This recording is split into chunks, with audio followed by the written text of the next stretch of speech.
Abraxas, knowledge of the waters.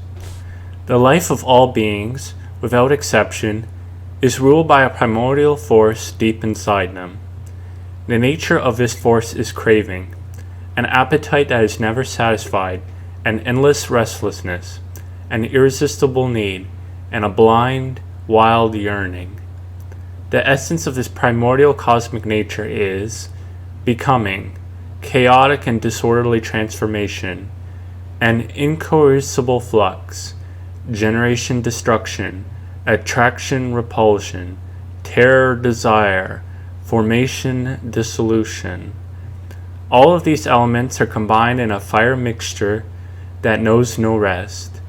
The wise spoke of it as a wonder and as a terror. They called it universal and living fire, matter, green dragon, quintessence, first substance, great magical agent. The principle of the universal work is also the principle of their great work, since the mastery of creation and the mastery with which man realizes himself according to the royal art are one and the same. This matter of ours is neither an abstraction of profane philosophy nor a myth or a fairy tale, but a living and powerful reality, the spirit and the vitality of the earth and of life. The human race does not know it. A providential natural law keeps it hidden from their consciousness through the illusory spectacle of material phenomena, of solid reality, without which there would be no rest or peace in their lives. According to the same providential law, this veil of ignorance is removed, and the eye of knowledge is opened only at a certain point of growth, and in the presence of a strength able to endure the vision. Know, therefore, that the life of your life is in it. Look out for it. It reveals itself, for example, at all times of sudden danger. It may be a speeding car rushing toward you when you walk absent-mindedly, or the opening of a yawning crevice in the earth under your feet, a flameless burning coal, or an electrified object that you have touched inadvertently. Then, in a reaction, something violent and extremely fast happens. Is it your will, your consciousness, yourself? No. Your will, consciousness, and self usually come into play only later on.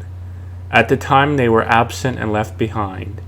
Something deeper, faster, more absolute than everything that you are has suddenly manifested, taken charge, and asserted itself. When you experience hunger, terror, sensual thirst, panic, and spasm, there you will encounter this thing again as something violent, dark, and untamed.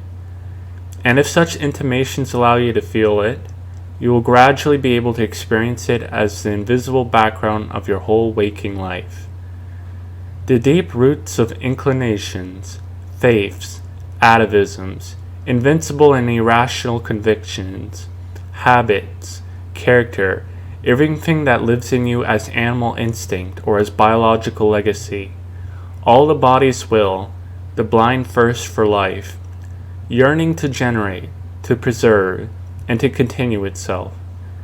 All this reconnects and merges into the same principle. In relation to it, you usually have the same freedom of a chained dog. You may not feel the chain and think you are free until you try to go beyond a certain limit. But when you do that, the chain tautens and stops you. Otherwise, it deceives you. You move in a circle without realizing it. Do not deceive yourself. Even the highest things obey this God. Watch out. The more they appear independent and freed, the more intimately and strictly they obey it, obedient to its intoxicating magic. As long as its deepest yearning is affirmed, this force does not care for this form or that, or for the various reasons with which you believe you can justify yourself. Being disguised, it reasserts its bond over you. Look out for this force too, and come to know it through the wild power of imagination and suggestion. Again, it is the speed that freezes and chains you. When it asserts itself, you can do nothing. The more you want to oppose it, the more you'll feel it at your expense. It is like fear. The more you try to drive it out, the stronger it grows. It is like the sleep that evades you, the harder you try to fall asleep. It is like a plank over the abyss. It is the suggestion of falling, and you will certainly fall if you force yourself to cross, willing to overcome it. It is like the flame of passion that rises sharper the more your conscience tries to stifle it. It disappears only by entering inside and utterly poisoning you. Here again, it is this force that erupts. Be aware that this being that merges with emotional and rational powers travels deeper within you until it identifies itself with the same force in charge of the deep functions of the physical life. What can will, thought, self do against these functions? They are external to it. Like parasites, they live off it, drawing essential fluids from it, though they are unable to descend all the way to its deep trunk. Dig, without fear, with a sharp tool. Ask yourself, what elements of my body can I justify with my will? Do I will my own breathing, or the inner combustion for which food is digested? Do I want my own form, my own flesh, this particular man who lives in this fashion, happy or unhappy, noble or vulgar? But since I ask these questions, should I not press further on? Do I really will, my conscience, myself? Or are they just there? That which I claim is caused by my will, I should also be able not to will it, and thus I should be able to live without it. As far as my empirical self is concerned, do I own it or does it own me? Reader, since you approach the science of the Magi, you must be strong enough for this truth. You are not the life in you. You do not exist. There is nothing you can call mine. You do not own life. It is life that owns you. You endure it. It is a pure illusion to believe that this phantasm of a self is able to live forever, following the decay of the body. Can't you see that the relation with this body is essential to yourself, and that any illness, trauma, or accident has a precise influence on all of its faculties, no matter how spiritual and superior they may be? And now, detach yourself from your own self and cross the threshold, as you feel the rhythmic sensation of analogy, deeper and deeper into the dark recesses of the force that sustains your body. Here it loses name and individuation.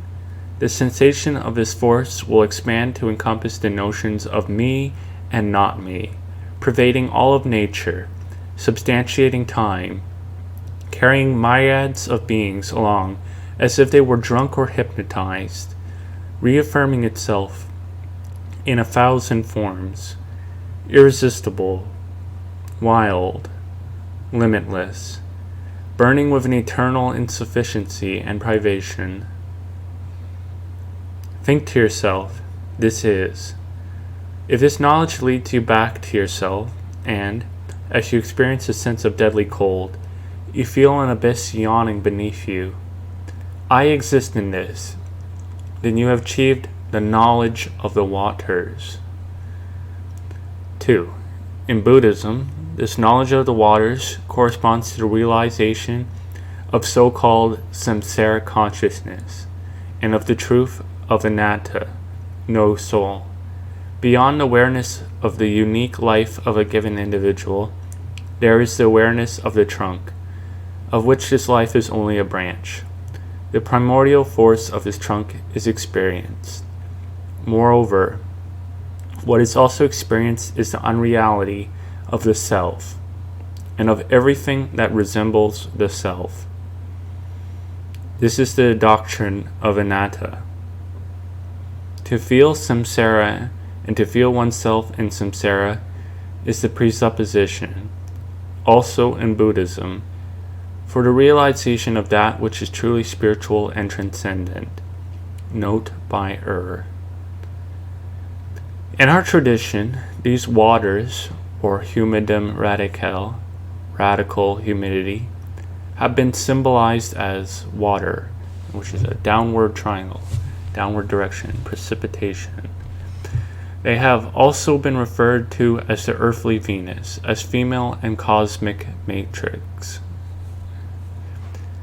Water in Hinduism is the symbol of Shakti and of the Yoni, or as original snake, because of the serpentine path, which is the astrological equivalent of water. It is the elementary demiurgic power, God's magic, the primordial substance that has precipitated when God said, "Let there be light." Later on, you will learn to recognize it as light, an elementary light that carries the signatures of all things, like whirlwind natures.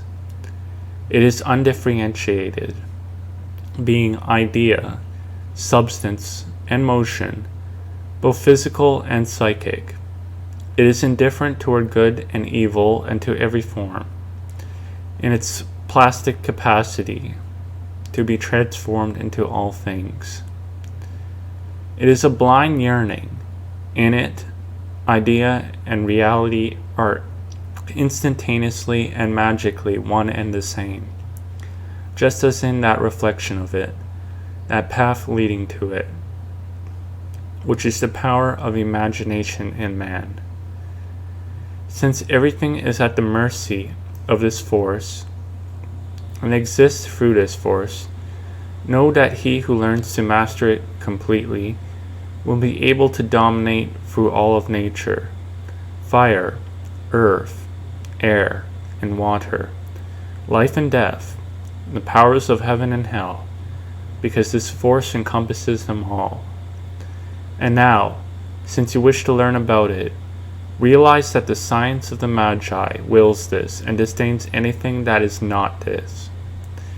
To create something stable, impassive, immortal, something rescued from the waters that is now living and breathing outside of them, finally free, and then, like a strong man who grasps a raging bull by the horns, slowly but relentlessly subjugating it, to dominate this cosmic nature in oneself.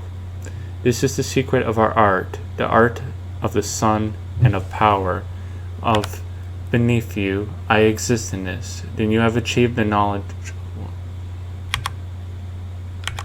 Pages here twice. Of the mighty strength of all strengths, the high sciences of the Kabbalah and magic promise an immortal nature and a regal power to man. Thus they must be regarded as vain and deceitful if they do not deliver. E. Levi. Stop your petty mind. If you think that this is folly or the proud dream originating from a shallow pride, be assured that it is fear thinking in you. You do not need to believe. On the contrary, you must not believe. Try, dare. The matter of the great work is here, inside your craving, in your deepest will, closer to you than you are to yourself. Arouse it, excite it, resist it. Then you will experience in yourself its wild power, in proportion to how far you can go beyond your daring. And if you can conceive an even greater strength, what can you still conceive that can resist it, or not be bent or broken by it? You have now known the possibility of the work, whether or not you are equal to it. Look, this shore is the one plagued by misery, darkness, and pollution. Before you is the mighty current. There lies the other shore.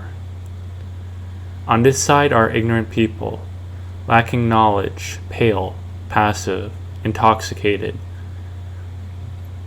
whose lives are still outside and on this side of the waters. On the other shore you'll find virile men, heroic souls, awakened to disgust, to revolt, to the great awakening. Having left one shore behind, they dare face the current and the undertow, being led by their ever more firm, unshakable will. Once there, they are known as survivors of the waters, walkers on the waters, the holy race of the free, the conquerors, the lords of life and salvation, the radiant ones. They are the dragon slayers, the dominators of the bowl, consecrated to the sun, those who have been transformed through Iman's power and wisdom. These people can bind and freeze the waters. Having been conquered by them, the waters are now a magical force that obeys them. The sun rises over the waters and controls them with its reflection, desired to unleash scintillant lunar force. Moon, the symbol of materia prima, or of humidum radicale, the radical humidity, finds here a center, symbol of the sun. The positive ascendance, fire, symbol of earth, initiatic fire, that has asserted itself over the humid womb of descendant water, balances it. This conjunction is known as the symbol of conquerors, Solomon's seal, which consists of two combined triangles. Looks like the Star of David. If you want to approach our art, be aware that this is a painful struggle, and somewhat like walking on a razor's edge. You may win or lose, and two things lead to certain disaster: to be afraid and to interrupt the operation. Once you have begun, you must go all the way, since an interruption leads to a dreadful reaction with the opposite result. You can easily understand why. At every step you take, an increasingly higher quantity of swirling energy is arrested and pushed upstream. Having been excited and provoked, it is filled with tension. As soon as you give up, it will come crashing down upon you and sweep you away. Prepare yourself. Fix your eyes on a goal and never lose sight of it. Close your eyes, create an image, and look at it. In the dark, learn to discern a light that cannot be seen with physical eyes. This ethereal light carries the first secret of the work. Become insensitive to good and evil, upright, absolute, naked.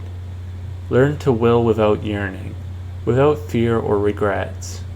Create a power to act without tiring. Let this power be cold, hard, and at the same time malleable and flexible. The secret of the force consists in willing well, willing long, willing without ceasing, and in never yearning. Cut yourself free from the bonds of sensuality, intoxication, and passion. Reduce yourself to a simplicity that wills. Violate every need. Use everything and abstain from everything as you please. Become the absolute ruler of your soul. Create a resistance. What is mobile obeys what is immobile. In the power of nature, become subjected to him who can resist them. Having reached the point when you desire nothing and fear nothing, there will be few things over which you will not rule. However, enjoy nothing until you have first vanquished it within yourself. The force does not give itself up.